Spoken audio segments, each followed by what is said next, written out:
वैदिक क्लासेस की online classes में आपका हार्दिक स्वागत है। मैं जितेंद्र जोशी। हमारा चल रहा था मुद्रा का महत्व। कल हमने जो है वो 5 मुद्रा के महत्व कर लिए थे। आज हम करने वाले हैं 6वां महत्व, वो है आर्थिक जीवन की स्वतंत्रता। किस तरह से आर्थिक जीवन की स्वतंत्रता, किस प्रकार से है मुद्रा।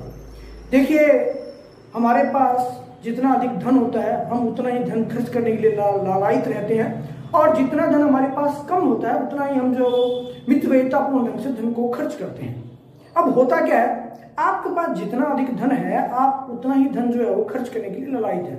आपके पास बंगला बनाने के लिए धन है, आपके पास महंगी से महंगी गाड़ी लेने के लिए धन है, आपके पास हेलीकॉप्टर लेने के लिए धन है, और आपके पास बड़ी से बड़ी बोट लेने के लिए धन है। ये क्या बताती है? ये बताती है कि आप आर्थिक जीवन में क्या है, स्वतंत्र है। और ये स्वतंत्रता हमें कौन प्रदान करती है? मुद्रा प्रदान करती है।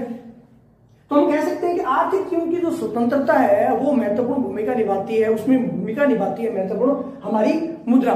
मुद्रा जितनी अधिक हमारे पास है हम उतना ही अधिक धन खर्च करने के लिए लालायित रहते हैं। तो हम ये कह सकते हैं कि मुद्रा का महत्व है हमारे आर्थिक जीवन की स्वतंत्रता के लिए। अगर वस्तु विनिमय प्रणाली होती तो क्या आप उस धन को खर्च कर सकते थे? नहीं खर्च कर सकते थे, क्योंकि आप उसे जो है वो बंगला नहीं ले सकते थे। क्या पता उसकी कितनी वस्तुएं वो मांगता। इसलिए हमारे को स्वतंत्रता प्रदान कर दी किसने? मुद्रा ने। 7वां हमारा अंतिम महत्व आता है सामाजिक प्रतिष्ठा का आधार। सामाजिक प्रतिष्ठा का आधार, सामाजिक प्रतिष्ठा का आधार क्या है? आपकी मुद्रा है। आपकी जेब में जितनी अधिक मुद्रा आपकी प्रतिष्ठा उतनी अधिक। ये बात हम पहले मुद्रा के कार्यों में कर चुके हैं, जिसमें था साख का आधार। मैंने आपको उसमें उदाहरण भी दिए थे कि साख का आधार जो है वो किस तरह से आपकी मुद्रा रहती है। हमारे घर में कुछ कार्यक्रम होता है, उसमें हमें पता लगती है कि हमारी प्रतिष्ठा कितनी है बाजार के अंदर, या अन्य कोई प्रकार है जिसमें उधार लेना शामिल रहता है बाजार में, कि आपको कितना बाजार से उधार मिल पाता है, यह आपकी साख का आधार होता है। तो हमारी सामाजिक प्रतिष्ठा का आधार क्या है? हमारी मुद्रा। आप कितने ही अच्छे अध्यापक हैं, डजन नॉट मैटर। आप कितने ही अच्छे व्यक्ति हैं, आप कितनी अच्छी कवि हैं, आप कितने अधिक अच्छे लेखक हैं, लेकिन आपकी प्रतिष्ठा सामाजिक आधार पर वर्तमान में क्या आधार होगा उसका? मुद्रा। आप अध्यापक अच्छे हैं, कवि अच्छे हैं, आमतौर पर आपने देखा होगा कवि, अध्यापक, मेरे जैसे अध्यापक और लेखक, इनका जीवन कष्ट में रहता है। क्यों?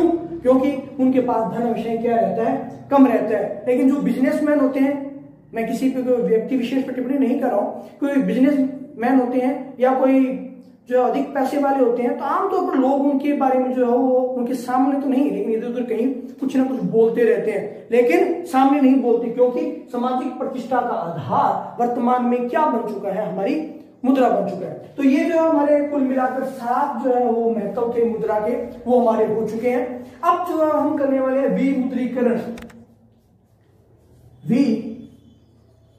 विमुद्रीकरण। आप सभी साक्षी हैं विमुद्रीकरण के। आपने भी जो है वो विमुद्रीकरण को देखा है। कहां देखा है आपने? आपने देखा है हमारे माननीय प्रधानमंत्री श्री नरेंद्र जी मोदी के टीवी प्रसारण पे। जी हाँ, आज रात 12 बजे से। तभी जो है वो आप सब असमंजस की स्थिति में थे कि विमुद्रीकरण में क्या होने वाला है। तब तक लोगों को पता नहीं था कि विमुद्रीकरण क्या है। बाद में तो बहुत से अर्थशास्त्री पैदा हो गए थे, जिसको मजार में पूछते थे वही अर्थशास्त्री बना हुआ था, लेकिन वास्तविक स्थिति उन्हें नहीं पता थी। विमुद्रीकरण में क्या होता है? अगर बात करें विमुद्रीकरण होता क्या है, तो किसी भी देश के केंद्रीय बैंक द्वारा, किसी भी देश के केंद्रीय बैंक द्वारा किसी मुद्रा विशेष को चलन से बाहर करने के लिए उस मुद्रा को की वैधता समाप्त कर दी जाती है, जिसके बाद में वह मुद्रा अवैध बन जाती है और उस मुद्रा का साधारण बाजार में चलन बंद हो जाता है। ये क्या कहलाता है? विमुद्रीकरण कहलाता है। क्या कहलाता है? विमुद्रीकरण। और भारत में ये कार्य किसके द्वारा हुआ? RBI, reserve bank of India के द्वारा किया गया। आरबीआई ने जो है वो की तरफ से घोषणा यहाँ किसने की थी? हमारे देश के प्रधानमंत्री श्री नरेंद्र मोदी जी ने की थी। और उसमें जो है वो 500 रुपए और 1000 रुपए की उस समय की तत्कालिक, वर्तमान उस समय की जो तत्कालिक मुद्रा थी, भारतीय मुद्रा थी, इसे जो है वो बाजार से हटा लिया गया था, उसकी वैधानिकता समाप्त कर दी गई थी और वो मुद्रा चलन से बाहर हो गई थी। आपको अल्टरनेटिव दिया गया था कि आप इस मुद्रा को बैंक में जमा करवा कर इसके बदले में जो है वो आप मुद्रा ले सकते हैं। उसके बदले में हमें कुछ परेशानियां हुई, वो एक अलग मैटर रहता है। लेकिन ये अर्थशास्त्र में अब नहीं, हमारे देश में नहीं, हमारे देश में इससे पहले और विश्व के बहुत से देश इस चीज को अपना चुके थे, विमुद्रीकरण को अपना चुके थे, जिसके तहत पुरानी मुद्रा को चलन से बाहर कर नई मुद्रा को कर दिया जाता है। अब बात आती है कि ये सब किया क्यों जाता है, इसका कारण क्या रहता है। नंबर 1 होता है काले धन को बाहर करना। काले धन को बाहर करना, जो भी लोगों की जेबों में 2 नंबर से कमाई की हुई थी, जो सरकार की जानकारी से बाहर थी, वो अपने आप बाहर हो जाएगी।